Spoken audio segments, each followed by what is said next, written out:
नमस्कार दोस्तों, स्वागत है आपका हमारे YouTube channel science and technology में। आज हम जानेंगे कि कैसे धरती की एक परत 402 मीटर कम हो गई है और इस परत के कम होने से किन तरह के परेशानियों का सामना करना पड़ेगा।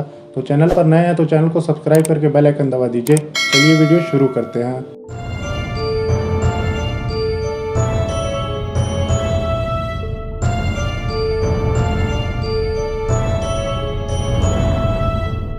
दोस्तों, हमारी धरती से 3,09,370 किलोमीटर की ऊंचाई पर धरती के चारों तरफ एक लेयर है जिसे समताप मंडल कहते हैं, यानी कि स्ट्रेटोस्फेयर। वैज्ञानिकों ने बताया है कि पिछले 40 साल में इसकी ऊंचाई 402 मीटर कम हो गई है, यानी कि हर 10 साल में 100 मीटर कम हो रही है।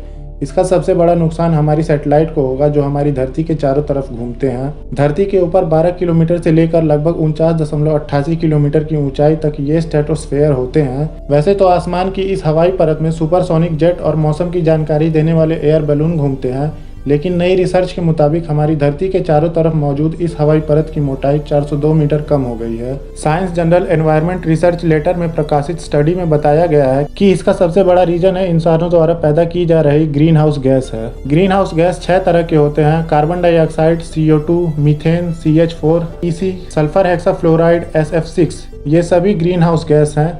अब जितना ज़्यादा प्रदूषण होगा उतना ज़्यादा ग्रीन हाउस गैस निकलेगा। आज के समय में ईंधन के जलने और उपयोग करने से कार्बन डाइऑक्साइड की मात्रा बढ़ रही है। कार्बन डाइऑक्साइड धरती की सबसे निचली परत यानी कि ट्रोपोस्फेयर में घुस चुका है और ये परत सूरज से आने वाली रोशनी को वापस स्पेस में रिफ्लेक्ट कर रहा है, जिस वजह से हमारी धरती गर्म हो रही है। जैसे जैसे ग्रीन हाउस बढ़ता जाएगा वैसे वैसे धरती सूरज से ज़्यादा गर्मी सोखने लगेगी, जिसकी वजह से समतापमंडल यानी कि स्ट्रेटोस्फेयर तक गर्मी नहीं पहुंच पा रही है, बल्कि लगातार ठंडी होती जा रही है। अगर इसी तरह से स्ट्रेटोस्फेयर लगातार ठंडा होता जाएगा तो इसकी मोटाई भी कम हो जाएगी। 1960 से 2010 तक स्ट्रेटोस्फेयर का तापमान 3 डिग्री सेल्सियस कम हुआ है। अगर अभी भी इसी तरह से ग्रीन हाउस गैस निकलती रहेगी या बढ़ जाएगी तो स्ट्रेटोस्फेयर और तेजी से कम होने लगेगा। स्टडी के मुताबिक 2080 में स्ट्रेटोस्फेयर करीब 1.60 किलोमीटर पतला हो जाएगा। अगर इसी तरह से स्ट्रेटोस्फेयर कम होता रहेगा तो इसका सीधा असर हमारे GPS navigation system, radio communication और धरती के चारों तरफ घूम रहे सैटेलाइट की ट्रेजेक्टरी में गड़बड़ी पड़ जाएगी। इसमें ट्रोपोस्फेयर सबसे निचली परत है जहां पर पैसेंजर प्लेन उड़ते हैं और स्ट्रेटोस्फेयर ऊपरी परत है जिसे ट्रोपोपॉज भी कहते हैं। अब बात करते हैं स्ट्रेटोस्फेयर की ऊपरी परत मीजोस्फेयर की। ये ऊपरी एटमॉस्फेयर और स्ट्रेटोस्फेयर के बीच की लेयर है जो करीब 80.46 किलोमीटर चौड़ा है। इसके बाद आता है ऊपरी एटमॉस्फेयर जो लगभग 708 किलोमीटर चौड़ा है। इसके अंदर थर्मोस्फेयर आता है। इसी थर्मोस्फेयर में सैटेलाइट और इंटरनेशनल स्पेस स्टेशन घूम रहा है। और इसके बाद आता है आयनोस्फेयर। वैज्ञानिकों के मुताबिक स्ट्रेटोस्फेयर को तभी बचाया जा सकता है जब कार्बन डाइऑक्साइड को कम किया जाए। दोस्तों, पिछले साल लॉकडाउन के बावजूद सबसे ज़्यादा कार्बन डाइऑक्साइड बढ़ा है।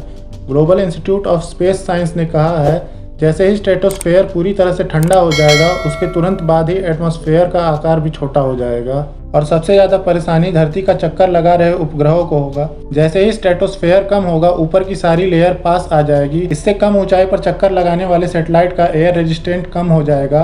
इस सैटेलाइट में किसी भी तरह का बदलाव किया गया तो इससे GPS नेविगेशन सिस्टम और कई तरह के स्पेस कम्युनिकेशन सिस्टम पर बुरा असर पड़ेगा। हमारे TV channel, mobile network, geographical services सब पर इसका असर पड़ेगा। इतना ही नहीं, हाई फ्रीक्वेंसी ट्रांसमिशन में भी परेशानी आएगी क्योंकि रेडियो किरणें आयनोस्फेयर में फंसकर बाउंस कर जाएगी।